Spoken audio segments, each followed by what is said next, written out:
오. 화려한 그래픽과 파티클 효과, 역동적인 캐릭터 움직임, 국내 게임 유저들은 물론이고 해외 개발자들까지 나서 극찬하고 있는 K게임의 미래, 도깨비를 보다 보면 근본적으로 이런 의문이 듭니다. 다 좋은데 이건 대체 뭐하는 게임이지? 도깨비의 개발사인 펄 어비스가 개발 중인 다른 게임들, 그러니까 붉은 사막이나 플랜 8 같은 경우엔 딱 보면 어떤 컨셉의 게임인지 한 번에 이해할 수 있어요. 아, 이건 디비전 느낌 나는 슈팅 게임이구나. 아, 이건 검은 사막의 외전 느낌의 중세시대 배경 액션 게임이구나 고 말이죠. 그런데요, 이건 처음 보는데 또 너무나 매력있는 컨셉이라 이게 무슨 게임이며 이런 게임을 대체 어떻게 만들어냈는지 도저히 감을 잡을 수가 없더라고요. 게임 도깨비가 대체 어떻게 만들어졌고 지금은 개발이 어디까지 진행되고 있는지 그 비밀을 알아보기 위해 개발사 펄 어비스를 찾았습니다. 트레일러 공개 이후 도깨비에 쏟아진 찬사의 중심에는 게임 내 각종 오브젝트가 있었습니다. 영상에 스치듯 지나 보이는 오브젝트 하나하나가 살펴볼수록 대단히 한국적이면서도 또 디테일했거든요. 여기 이 기화 좀 보세요. 이거 진짜 K기화 아닙니까? 실제로 펄 어비스는 도깨비에서 오브젝트를 구현하기 위해 자체적으로 운영 중인 3D 스캔실에서 실제 사물을 스캔해 만들었다고 밝혔는데요. 저희가 그곳에 방문했을 때에도 막 3D 스캔을 마친 물건 하나가 저희를 기다리고 있더라고요. 맞아요. 다들 교과서에서 보셨던 백제 금동 대학로 모형입니다. 참고로 이게 어디 나왔냐면요, 트레일러가 아니라 2021년 추석을 기념해 도깨비 공식 SNS 계정에 올라온 움짤의 배경에 아주 작게 등장하는 소품입니다. 물론 게임 제작에도 이 대학로가 사용됐다고는 하지만 지금까진 그저 움짤 속 소품에 불과한 이 대학로를 구현하기 위해 이 3D 스캔실에서 무슨 짓, 아니 이를 벌이고 있는지를 보세요. 카메라를 180대가량 설치한 스캔실에서 360도로 이 백제 금동 대학로를 찍은 뒤 3D 오브젝트로 일일이 뽑아내고 있습니다. 참고로 저 뒤쪽의 멍석도 이렇게 3D 스캐너를 통해 구현했다는데 확실히 디테일에 대한 찬사가 괜히 나온 건 아닌 것 같죠? 특히 이 3D 스캔은 단순히 게임 속 오브젝트를 만드는 것 뿐만 아니라 이렇게 사람이 직접 스캔실에 들어가서 스캔을 하고 렌더링을 거치면 이렇게 조금은 추리하게 생긴 캐릭터도 만들어낼 수 있답니다. 생각보다 질감 표현이 상당히 디테일하죠? 자, 이쯤에서 불길한 호기심이 생깁니다. 작은 오브젝트들은 이렇게 스캔실에 물건을 가져와 스캔을 한다 치자고요. 그렇다면 앞서 말한 큰 건물이나 정자 같은 것들은 대체 어떻게 구현했을까요? 맞아요, 직접 가야죠. 이곳 3D 스캔실 직원들은 건물뿐 아니라 거대한 바위처럼 한국적인 맵 모양을 만들기 위한 지형 지물들이라면 일단 모조리 스캔해왔답니다. 실제로 홈페이지상 이곳 저곳에 보이는 맵 내 대부분의 오브젝트들은 이런 식으로 어떻게든 3D 스캔팀이 원형을 따낸 뒤 맵 분위기에 맞게 약간씩만 디자인 변형을 가한 경우가 많다 하네요. 트레일러 영상에서 많은 사람들이 현실에서 있을 법한 지형이라며 기시감을 느끼는 가장 중요한 이유는 아마 이렇게 실제 사물과 지형 지물을 복붙하다시피 스캔해 탄생한 이 오브젝트 덕분이 아닐까 싶네요.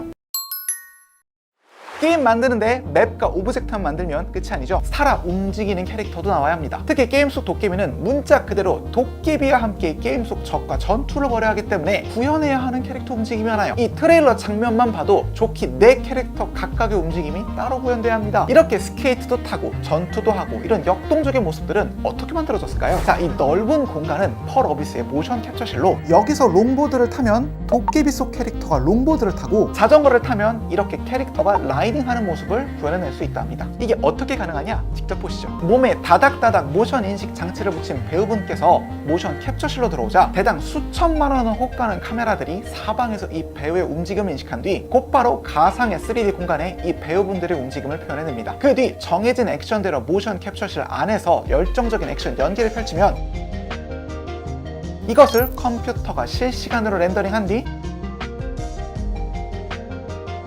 여기에 캐릭터가 펴지며 우리가 알고 있는 트레일러 속 바로 그 장면이 탄생합니다. 직접 하계회를 검색해서 이제 어린 친구들 율동이나 행동, 부모님들이 애기들 브이로그 같은 거 많이 찍어주시잖아요. 그런 거 보면서 이제 어린 아이들 행동들을 좀 연구하고 보고 참고하는 편이에요. 특히 이곳 배우들이 할 수 없는 전문적인 움직임, 예를 들어 롱보드나 BMX의 경우엔 유튜버 등 전문가를 섭외해 각종 모션 캡처 연기를 따냈다고 하네요. 아, 유튜브에 올라온 트레일러에 이런 댓글도 있던데 역시나 이렇게 만들어졌다고 하네요. 펄 어비스에서 만든 위닝이라고 하면 상당히 재밌겠죠. 자, 이제 하이라이트 부분입니다. 지형 지물과 오브젝트도 만들고 캐릭터도 만들었으면 그 다음은 문자 그대로 세계를 창조해야 합니다. 물건을 밀치면 날아가고 폭발하면 파편이 사방으로 튀는 등 실제 세계에 존재하는 물리법칙뿐 아니라 그래픽과 사운드 효과, 이르기까지 게임 실행에 필요한 모든 요소들이 담긴 게임 엔진이 활약할 때라는 거죠. 특히 펄어비스는 자체 게임 엔진을 이용해 도깨비를 제작 중인 것으로 알려졌는데요. 이쯤이면 눈치채셨죠? 기대하셔도 좋습니다. 오목교 전자상가에서 세계 최초로 펄어비스의 엔진실에서 개발 중인 도깨비 인게임, 정확히는 개발 모드 플레이 장면을 담아왔습니다. 참고로 보안 때문에 화면을 녹화하는 건 불가능하고 플레이하는 장면을 카메라로 찍어왔거든요. 실제로는 영상을 보여주는 것보다 화질이 훨씬 더 좋습니다. 자, 이곳은 트레일러에 등장했던 흰고래 마을로 배들이 정박한 항구 마을이에요. 우리나라 어디선가 보일 것만 같은 사실적이고 아름다운 풍광이죠. 약간 더 분위기를 살리기에 노을이 깔린 저녁 시간대의 항구 마을을 연출해 봅시다.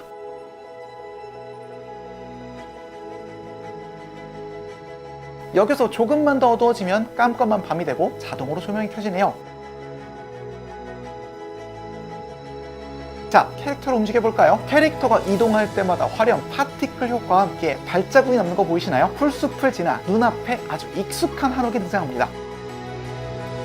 3D 스캔실의 로고가 그대로 느껴지는 기와 조각 하나하나와 오래된 한옥 특유의 나무 질감을 빛의 움직임과 함께 느껴보시죠.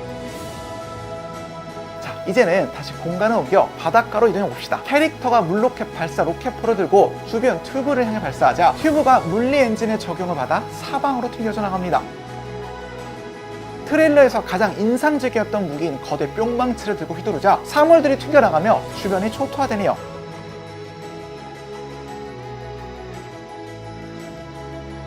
그나저나 물리 엔진으로 표현하기 어렵다는 물 위에서의 움직임도 이 정도면 상당한 수준이네요. 여기서 끝내면 뭔가 아쉽죠? 트레일러에 백미라 할 수 있던 공중 점프를 통해 맵의 개략적인 크기를 가늠해보 거대한 흰고래 마을의 전경과 함께 아주 세세하게 묘사된 각종 오브젝트들이 한눈에 들어옵니다. 뭐 말이 필요 없으니 일단은 조금 더 감상해볼까요?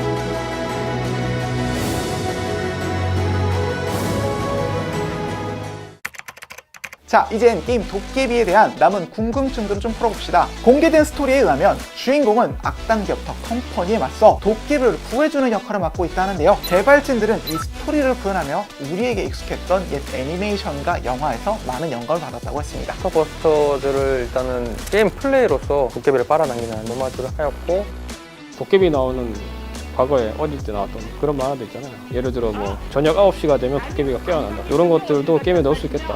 특히 게임의 주인공이 어린아이인 만큼 게임 속 주인공이 도깨비와 함께 탐험하는 동심의 세계를 어른들, 즉 게임 내 NPC들은 제대로 알아차리지 못한다는 설정도 있다 하더라고요. 전투가 벌어지면은 게임 그 영상에도 보여줬다시피 이제 NPC들은 막 도망을 가게 돼요. 도깨비를 보게 해서 도망가는 게 아니라 회오리로 인해서 이제 도망을 가게 되는 그런 거거든요. 이런 설정은 게임 개발자의 어릴 적 경험과 상상에서 비롯됐다 합니다. 지나다니면서 길을 바라봤을 때 어느 순간 보니까 막 소용돌이 같은 게 치고 있는 걸 봤어요. 그런 거 보면서 저기에는 뭔가가 벌어지고 있나? 라는 생각을 했었거든요. 그래서 그거를 차가는 회오리가 불면은 좀 자연스럽게 결계가 쳐지고 그 결계 쳐진 곳에서 도깨비와 전투를 펼치면은 되겠다. 아무래도 스토리성이 강조되는 게임이다 보니 게임 자체도 싱글 플레이를 기반으로 하되 멀티플레이적 요소를 섞는 방향으로 게임 개발을 진행 중이라는 답변도 얻을 수 있었습니다. 지금은 이제 싱글 플레이 위주를 고민하고 있지만은 대단히 열린 상태로 멀티플레이도 고민 중입니다. 물론 현재까지 게임 개발이 많이 진척된 것은 아닌 만큼 게임 출시 시점도 플레이 방식도 정해진 것은 없다는 말을 아꼈지만 적어도 이 부분만큼은 매우 강조하더라고요. 지금 만들어진 그 월드 구성을 자체는 지금 전체 크기에서 한 10분의 1 정도를 만들었고요. 옆에 계신 창기님이 한 바퀴 한번 돌아봤대요. 돌다가 포기했다고 들었어요. 그만큼 맵은 방대하고 계획대로만 된다면 엄청나게 거대한 문자 그대로 세계가 완성될 수도 있겠죠. 거대하고 현실적인 맵과 귀여운 캐릭터들까지 사실 이쯤 되면 떠오르는 단어가 하나 있습니다. 메타버스. 사실 저만 하더라도 이 캐릭터의 실제 유명 기업의 옷을 만들어 입히거나 게임의 배경이 되는 실제 장소의 관광 상품 만들거나 실제 장소에서 AR 기술을 동원해 포켓몬처럼 도깨비를 잡게 하거나 등등 현실 세계와 접점을 갖춘 메타버스적 요소를 집어넣으면 어떨까 하는 생각이 들었거든요. 뭐 저만 그런 생각을 한 건 아니겠죠. 특히 도깨비가 게임 속 거의 모든 지점에서 대단히 한국적 요소를 두루 갖췄다는 점을 고려해본다면 어쩌면 이 게임은 우리가 볼 수 있는 가장 친숙한 형태의 메타버스가 되지 않을까 하는 생각이 드는군요. 부디 남은 기간 동안 모두의 기대를 충족시킬 수 있는 도깨비가 출시되기를 기다리며 영상 마쳐봅니다. 끝이 아니라 머리 괜찮나요? 괜찮나요? 바꾼 머리가 좀 낫길 바라면서 마무리 해보겠습니다.